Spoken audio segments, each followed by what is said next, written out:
मौजूद है। एस्ट्रोनॉट्स ने चांद पर कुछ ग्लोइंग ऑब्जेक्ट्स भी देखे जो बहुत ही तेजी से स्पेस में कहीं गुम हो गए थे। वो क्या थे ये तो कोई नहीं जानता, मगर ये साफ जाहिर था कि वो उन्हें देखकर वहां से भागे थे। एल्ड्रिन और नील आर्मस्ट्रांग ने चांद पर 2 घंटे 15 मिनट तक मून वॉक की और वहां की मिट्टी के सैंपल्स लिए। नासा का कहना है कि चांद पर ना ही हवा चलती है और ना ही वहां पर ऑक्सीजन है। इसी वजह से आज भी वहां एस्ट्रोनॉट्स के फुटप्रिंट्स मौजूद हैं। कहते हैं कि नील आर्मस्ट्रांग चांद पर कदम रखने वाले पहले इंसान थे, मगर नासा के मुताबिक नील आर्मस्ट्रांग से पहले भी वहां किसी के कदमों के निशान मौजूद थे। दोस्तों, नासा आखिरी बार चांद पर 1972 में गया था। वो आखिरी साल था जब किसी इंसान ने चांद पर कदम रखा था। लेकिन दोस्तों, नासा ने इसके बाद भी कई मिशन चांद पर जाने के लिए तैयार किए थे, जिनमें 3 मिशन शामिल थे।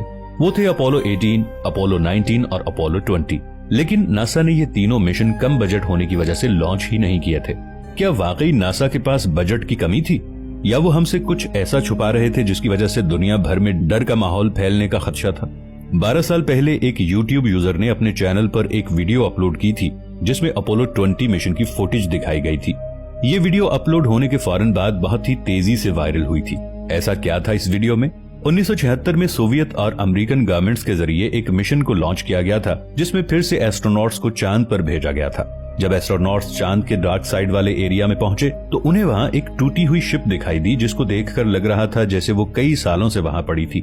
जब एस्ट्रोनॉट्स इस एलियन शिप के अंदर गए तो उन्हें वहां 2 डेड बॉडीज मिली, जिसमें एक मेल की थी और एक फीमेल की, जिसमें से फीमेल की डेड बॉडी को जमीन पर लाया गया और इस डेड बॉडी का नाम मोनालिसा 1 रखा गया।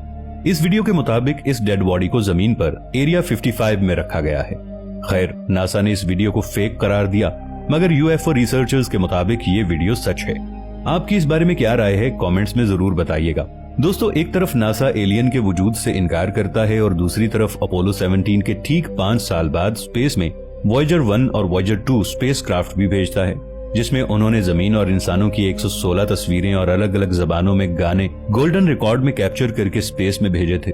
नासा ये क्यों चाहता है कि गोल्डन रिकॉर्ड किसी एलियन सिविलाइजेशन के हाथ लगे और वो हमारे बारे में जाने, और इस गोल्डन रिकॉर्ड के मिलते ही वो हमारी दुनिया तक आसानी से पहुंच सके?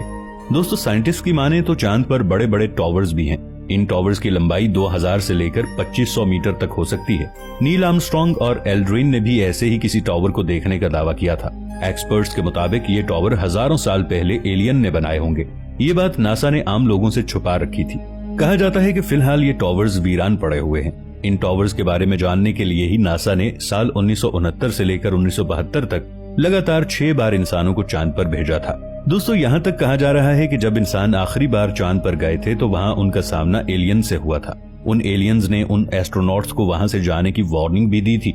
नील आर्मस्ट्रांग ने भी एक इंटरव्यू में कहा था कि खला में काफी दूर तक उनका पीछा एक बेहद ही एडवांस टेक्नोलॉजी वाले यूएफओ ने किया था।